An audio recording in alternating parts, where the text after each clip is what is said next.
It's really a lot of prioritization and understanding how to motivate and attract allies in your journey to drive impact. And actually, economic progress is often correlated with increased energy consumption. But the challenge is, how do you decouple increased energy consumption from increased emissions?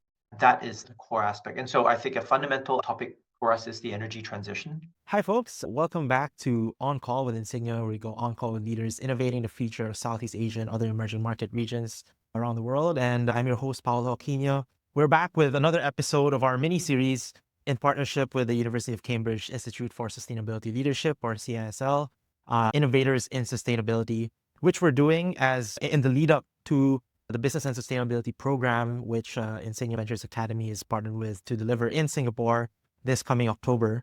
You can check out the description for more details on that. But for this episode, we have another alumni and faculty as well of the BSP. So for those who are interested in the program, there's a great opportunity not just to learn more about the program, but get to know the people. If you're applying, get to know the people that you could potentially meet, and also their own journeys as leaders in sustainability. So we have none other than Spencer Lowe, who is the first ever head of regional sustainability for Asia Pacific at Google.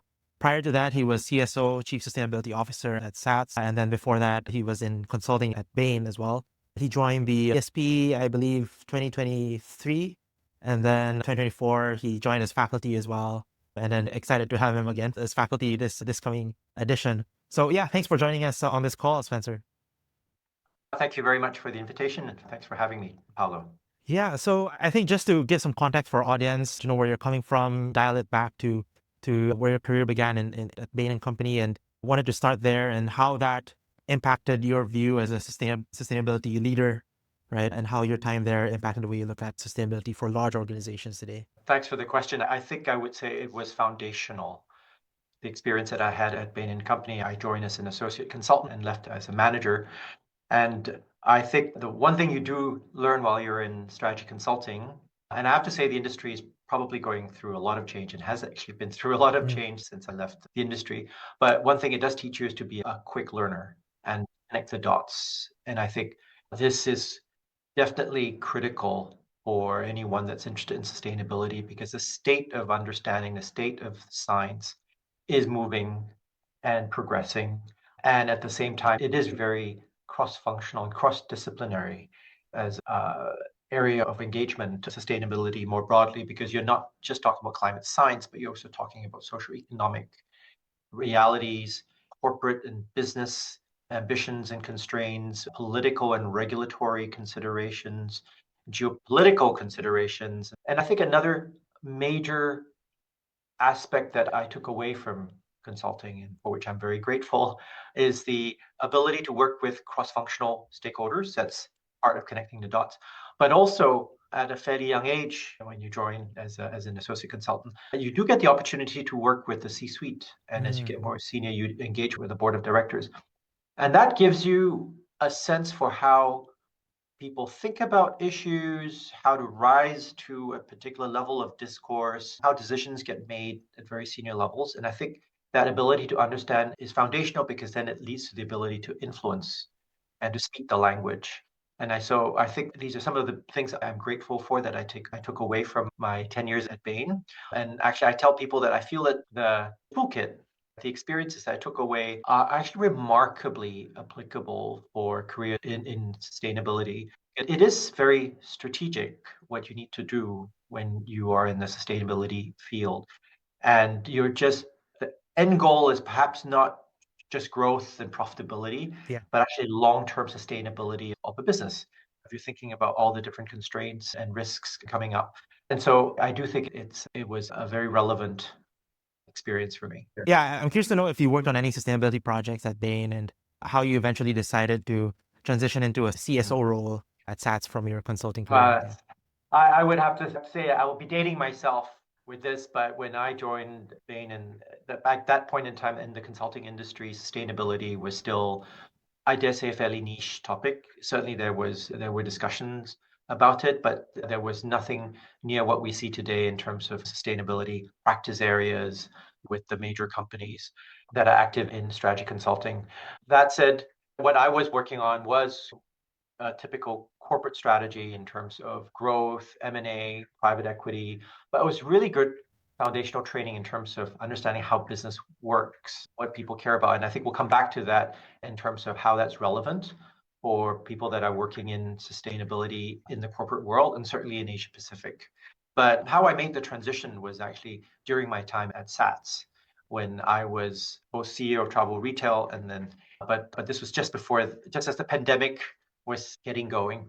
So there wasn't much travel retail in terms of operations, but I was also chief strategy officer. And so there was a lot of work with the board in terms of pandemic response and post-pandemic recovery. But within that portfolio, I was also the chief sustainability officer in terms of complying with the Singapore Stock Exchange's mandatory reporting requirements. And SATS had put out an environmental report, a sustainability report before I joined, but I worked with the team to actually, firstly, to grow a team, then actually raise the game in terms of how we were reporting and what the initiatives were behind that.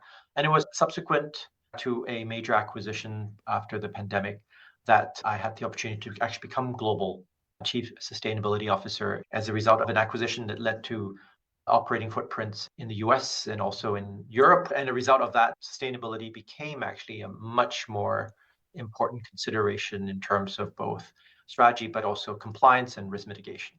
Yeah, so I think your role at SATS was really contextual, the need of the time and the need of the organization. And I think apart from also being CSO, you were also had a data chief role or chief like head of data. And I think it's very important for any sustainability leader to have that access and visibility to data across the organization.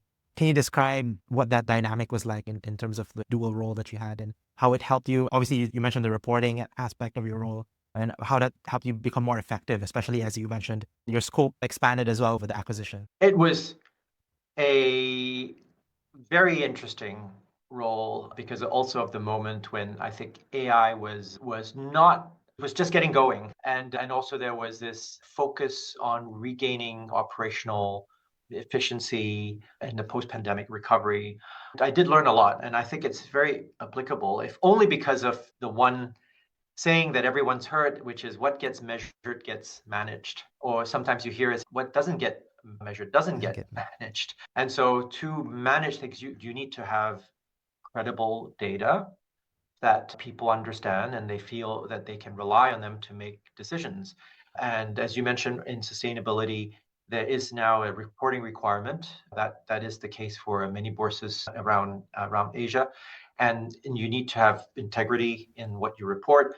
And in fact, with mandatory reporting, there's now more and more requirements for external assurance or even audit. And so this is a journey for many large companies. And that, as a strategy consultant in the past, even working for some very large corporations, you do take away that these are very high performing multinationals, but sometimes the data plumbing can still benefit from a bit of work. Right. But it is really important to have good data, and you need actually technology to help you with that, just because, especially in an operating environment, there is just so much data, all of which could have value, especially if you apply AI in terms of analyzing and getting insights out of very large data sets that can be very unstructured, or cross-referencing them against very diverse data sets. And the beauty of AI is that it can do things that I think a team of humans would struggle to do. The chief data officer role is often tied also to a lot of systems work without actually necessarily being the chief technology officer or the systems officer. But you need to understand data taxonomy and data integrity, data audit, data, the trail. And all this does really help when you're dealing with the reporting. But going beyond that, you also need the data to understand your impact. And certainly there is a lot of measurement that goes beyond compliance frameworks because they are actually one step below in terms of driving the operational efficiencies that drive more sustainable outcomes that you then report in terms of, say, your emissions. But the drivers at actually operational level, that's the language where a lot of your operational colleagues would understand. But then they understand the data and they will kick the tires. It's actually really important to have good, credible data, and you need to rely on technology to help you do that well. Just a quick follow-up to that. Would you recommend that CSOs, I guess, on a norm kind of have like that kind of, I guess, remit or influence over the data plumbing of the organization? for them to be effective? I would Yeah. say if they don't, they need very good allies in terms of the other members of the Right. C-suite or the technology team in the company. Increasingly, I think there is some help from the fact that there are mandatory requirements now. Yeah. And so when that happens, your audit committees get involved and boards of director want to have confidence in information that they disclose, especially for mandatory reporting. And so that helps you get resources to tackle this. As I mentioned, it's a bit of a journey. And many companies, including large ones, are going through that journey. So there are people out there that can help. And I think increasingly technology is helping accelerate this process. So don't have to do it all by yourself. Doing it by yourself does give you additional insights, but you need allies. At this point in time, as you were group CSO for SATS, you encountered CISL. And I think we had a conversation off the record, like outside of the call, about how this was introduced to you through a colleague of yours. So maybe you can share that story and what made you decide to join the program, especially as somebody who had already been working as a CSO, right? And what that opened up for you in terms of learning and insight. Thanks for remembering this anecdote. But as I said, I was building the sustainability team, and I had a young lady on the team from whom I learned a lot, I have to say, but because she was very passionate about sustainability, and actually she pushed the organization to put out a sustainability report before it was even mandatory. And so hats off to her. But as part of her upskilling, the company decided to sponsor her for a master's sustainability offered by CISL. And so as we were going through that process, I said, let me learn more about CISL. And then I realized that, there was this, what was then called the Prince of Wales Business and Sustainability Program. And I looked into it and said, this sounds interesting. Maybe I should take it. So that's how I applied and really enjoyed the program. And you may say, why? I mean, as you asked, I really had executive responsibility for this area. And I would say it really help with the overall framing and approach to a very transdisciplinary field of engagement. As Chief Strategy Officer, I worked with the team to improve the sustainability reporting and the initiatives that go behind that. I was learning by doing, but in so doing, there were a lot of technical aspects that you do have to learn as a result of preparing information to be disclosed. But when I joined the CSL program, what was really important was the cohort that's with you. And there's a great diversity, people coming that were some other CSO, but there were other leaders from different industries, different functions. There were legal counsels, there were operational leads, business unit leaders, etc. And so as you go through the program, the way that the conversation goes in terms of the questions that get asked, how people react, how they probe, how they debate, this was actually a lot of learning because it's almost a proxy for working with diverse senior leaders, whether in your organization or with boards or even external stakeholders. And yet everyone moved along the same arc in terms of how the program unfolds. And even if you have some technical knowledge, it was important to actually see how CISL, which is not attached to a particular school like the business school or the engineering school, it is actually transdisciplinary. It draws upon all the different faculties of Cambridge University. And so that cross-disciplinary framework for understanding the different aspects that are at play, at risk, and at work in terms of bringing all that together. So that was critical. I mentioned going through this with a cohort of people that you get to know very well over a few days, and that was a sense of community that continues even after you end the program.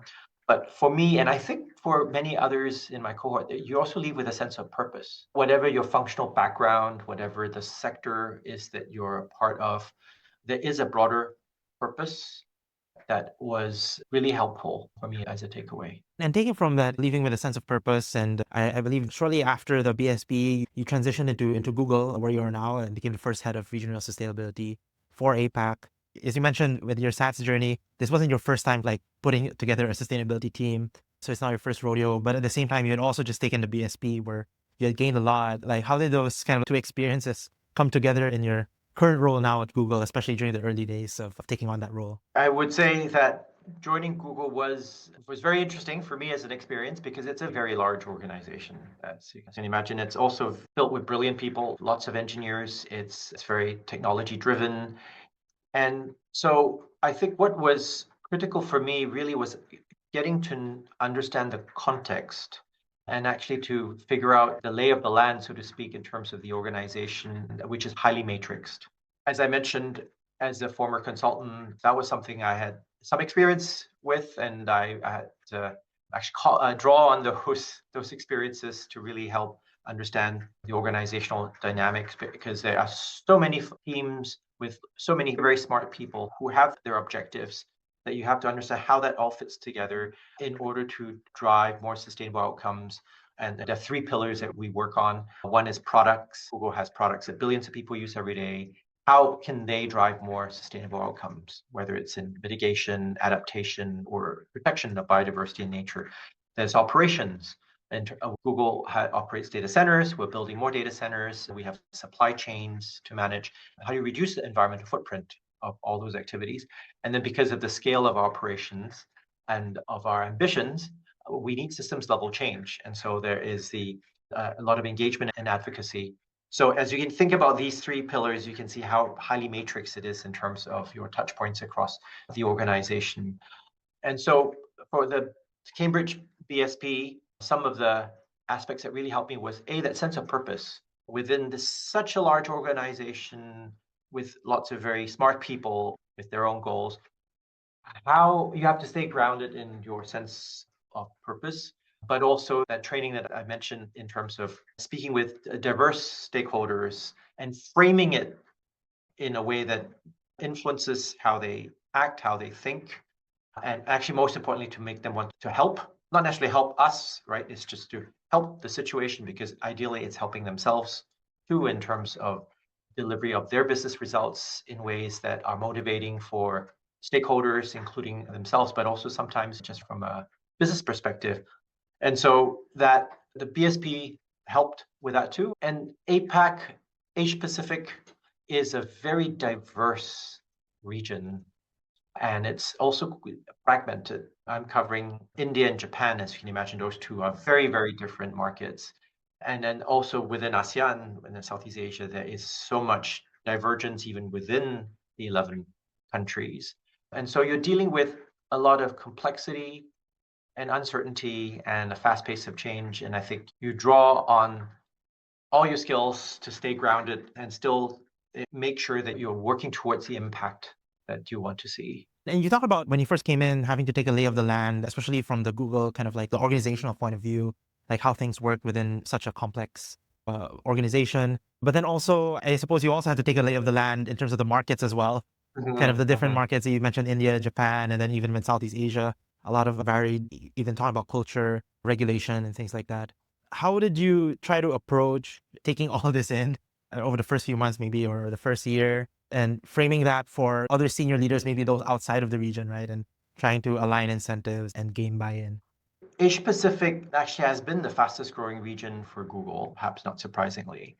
But as I mentioned, it is quite fragmented. And people sometimes would say there isn't such a thing as a Asia Pacific. There is a thing called the European Union, which has a lot of diversity too within the borders of the 27 countries, but Asia Pacific, does that really exist? And so some people would like to think of it as large markets. There's India, there's Japan, but what's critical is in a situation like this is you go back to the strategic aspects and the prioritization. And that's you have to look at the prioritization both from the organizational perspective in terms of business importance, scale of your operations, opportunities for growth, looking at those commercial aspects, but you also have to look at the prioritization from the sustainability impact that you can have. And there I mentioned that there are two aspects. One, of course, would be our operations. So where do we have operations? Where is the supply chain? How do you address that? And how do you prioritize? But also in terms of the products that we have and the sustainable outcomes that they can drive, how do you prioritize for impact across this region? And that impact comes from mitigation, meaning reduction in emissions through efficiency, etc. But it's also through adaptation and resilience in a region where there's incredible amount of urban development and redevelopment, continued urbanization. very large cities that are in low-lying delta areas that are very exposed to extreme weather events, and we're seeing more and more of those. But how can better geospatial data, better analytics, better tools like AI actually help cities and regions become more resilient and build better going forward? So it's really a lot of prioritization and understanding how to motivate and attract allies. I used that term earlier in your journey to drive impact. Yeah. And so I would say you have to piece it out. What are some of the interesting for audience to learn more about, like the interesting priorities for, I would say, like Southeast Asia in particular, when it comes to sustainability? Maybe you can share some examples that you've Yeah, I encountered so think far. one thing I would say is that, and also relates to your earlier question, Paolo, which is how do you present the reality, what's going on in Asia Pacific? I think in many countries, there is still a very clear national development agenda. Many countries within the Asia Pacific are developing countries. There is this classic argument that if you look at per capita emissions, they are pretty low, but they do have large populations and they're growing both in terms of population and size in some cases, but certainly in terms of economic activity or GDP per capita. But there tends to be this correlation with increased emissions that go into infrastructure, including digital infrastructure, but also industrial activities for supply chains of all sorts. When you look at sustainability in many parts of Asia Pacific, it's not just about decarbonization. That's really important. You also have to look at the impact on lives and livelihoods and the legitimate desire to progress. And actually, economic progress is often correlated with increased energy consumption. But the challenge is how do you decouple increased energy consumption from increased emissions? That is the core aspect. And so I think a fundamental topic for us is the energy transition. And the energy transition is, fortunately, I think, recognized as important by leaders across the region, including in Southeast Asia. But the way they approach it in terms of deregulation or market incentives or how they built their generating capacity or the transmission capacity, etc. All this differs by country. You mentioned AI as a technology that's really helping the CSO role, and we'd love to hear any specific use cases within the scope of what the work that you do as it relates to how it's been helpful. Obviously, there's also the whole data center topic that we could talk about, but yeah, Yeah. I think just from a CSO kind of a role perspective, like how has AI been helpful for you? Yeah. I'll split that into two. Thanks, Paolo, for asking that. One is how is AI helpful to sustainability practitioners? I think the answer is hugely helpful because AI can help synthesize a lot of information. It can help with your analysis. And so this is something that I think all sustainability practitioners should use. You can use it to learn things very quickly, to connect the dots. I'm constantly asking, compare this with that. What's the difference between this and that? Compare and contrast. And so this is helpful just on a day-to-day basis, putting aside reporting, which is, of course, is quite clear. AI, of course, goes beyond just personal applications, but at a systems level, when you look at Asia, I think AI has a number of massive opportunities for impact. One is more so than other parts of the world. I think Asia is ahead in terms of embedding AI in operations, whether it's manufacturing, logistics, etc. And this is true even outside of China. And so we are seeing significant gains in terms of resource efficiency through the use of AI. And sometimes this is taken as, oh, that's an advantage, resource efficiency, great, you use less to create more output. But actually, we shouldn't lose sight of the fact that is a more sustainable way of doing business. That is a sustainable outcome, that you're using less material, less energy to produce each unit of economic output as a corporation or as an economy. Beyond that, I had mentioned the importance of grids and the energy transition. Asia has an advantage in as far as is building a lot of infrastructure, grid infrastructure and generation capacity in a greenfield way because it's serving new demand and new growth. In parts of the world like the United States and Europe, actually the grid infrastructure is fairly well established. And actually for many years, some would say 10 years at least, they've seen slightly declining demand in terms of electricity consumption. And that's something to be celebrated. It's usually the result of more efficient lighting, more efficient systems, machinery, etc. But for them right now, the challenge is that with the electrification for EVs, or data centers, etc., they're seeing an increase in electricity demand, and that's actually causing a lot of challenges because there are bottlenecks in terms of connecting new energy sources, preferably carbon-free, into existing grids. Often where you have the renewable energy, it's not where you have the consumption, and so you need the transmission. And for older infrastructures, there are many bottlenecks. But I think for Asia, there is somewhat less because infrastructure is newer and they're still adding and building. And this is where I think AI can and is already playing a major role in terms of giving better analytics, understanding of where the bottlenecks are and how you can build around them as you expand the grid. How do you manage the grid better in terms of load balancing? And this is something that AI can really excellent at because it takes just a huge amount of information and it can drive insights in real time. And as you think about ASEAN's plan to connect grids and add more battery storage and more intermittent sources, all this it can be made much more efficient and effective and secure through the application of AI. And so I think that's the huge opportunity. And then I would be remiss if I didn't speak about adaptation and resilience, how AI can help cities prepare better for the typhoons that are becoming more intense. AI can help give you extra days in advance of certainty in terms of how strong a storm is going to be and what the likely track is. Then that allows local communities to prepare. But also that's more of an acute application.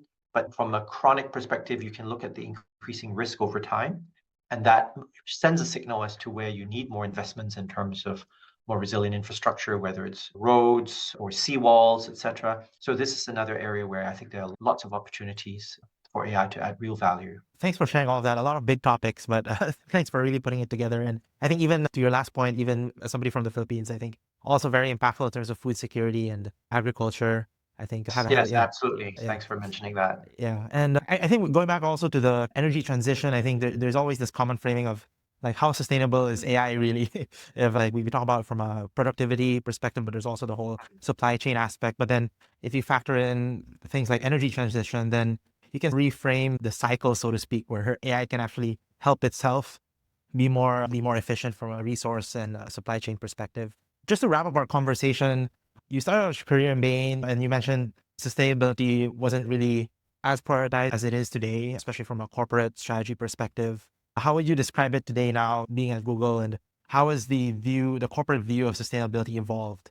Not just in terms of importance, but also in terms of, as you mentioned, priorities and how to be effective. Yeah. The key point to note is still quite different depending on the company Mm, and the country and the region. I would say that I first need to state that there's a lot sure. of divergence, but I think there's a certain direction of travel, which is that increasingly this is being factored into critical decisions around strategy and long-term planning. And I think there are typically three phases of this journey. One is compliance. Companies take their compliance responsibilities very seriously, especially all the more so if they're listed. And as there are more regulations and more disclosure requirements, you think ISSB, et cetera, in different parts of Asia, this is becoming a topic that is hitting the agenda of boards in terms of the audit committees, et cetera, because there is direct responsibility for a lot of this. And so that at least is the start, and it's maybe a level playing field. And increasingly for example, in Singapore, these regulations are going to the next level. So it's not just the listed companies, it's large companies, and increasingly there will be requirements of even small and medium, or at least the larger medium-sized enterprises. So that's the first phase, and that's usually when there's a bit of a scramble for where's the data, how can we get it in a more automated, accurate way, etc. So that's one. Many companies now are now in the second phase, which is when they see the risk mitigation. And sadly, over the last few years, we have seen extreme weather events impact not just crop yields, but supply chains in terms of raw materials, but also logistics. And more board members are getting asked questions by investors around what they're doing to protect themselves against those risks. And to protect yourself, first you need to understand what those risks are and acknowledge that those risks are changing and perhaps intensifying over time. And so this forces that conversation about what is that trajectory and what's the cost of doing nothing, and how do we strengthen our operations based on what scenario in terms of potential and severity of impact. And this is all a very good discussion too. I think it's much more interesting than just the compliance aspect, because now you're talking about really core topics. But I think the third phase is like beyond just compliance and risk mitigation is where is the strategic value in terms of business model transformation, in terms of key strategic options for further growth, for mergers, acquisitions, for new product development. How can the fact that you are working towards a more resilient but also more sustainable business drive strategic advantage and hopefully corporate longevity? I think there are fewer companies in that stage. Many would aspire to be there and they're thinking about it, but to be able to act on it, I think it's still a minority. But that's where it can get very exciting and Yeah. interesting. And I think that whole transition in terms of the conversation around corporate sustainability from risk mitigation to building strategic advantages is actually also reflected in the, to go back to the BSP as well, where I think as I've learned, you start off with what the risks are, understanding those risks, and then going beyond that and how you can actually build organizational longevity by thinking of sustainability as an advantage you can bring your organization. And I might add, beyond advantage, how does it become part of your purpose? Yeah, going back to And your is that purpose. meaningful? Yeah. Is that meaningful? And does that give you a different path to a more secure future beyond just strategic advantage? On that note, thank you so much, Spencer, for joining us on call. Definitely illuminating discussion, not just in terms of your experience as a CSO over the years, but also I think you really got fired up when you started talking about the energy transition and all those topics. So if you want to have more of these conversations with Spencer, then he'll be in Singapore for the BSP. Do check that program out, and then hopefully you can get to meet him and many of the other peers that we have in the network. But in the meantime, thank you again for joining us, and hope to meet more alumni and faculty in the network in the next few episodes. Thank you, Paulo.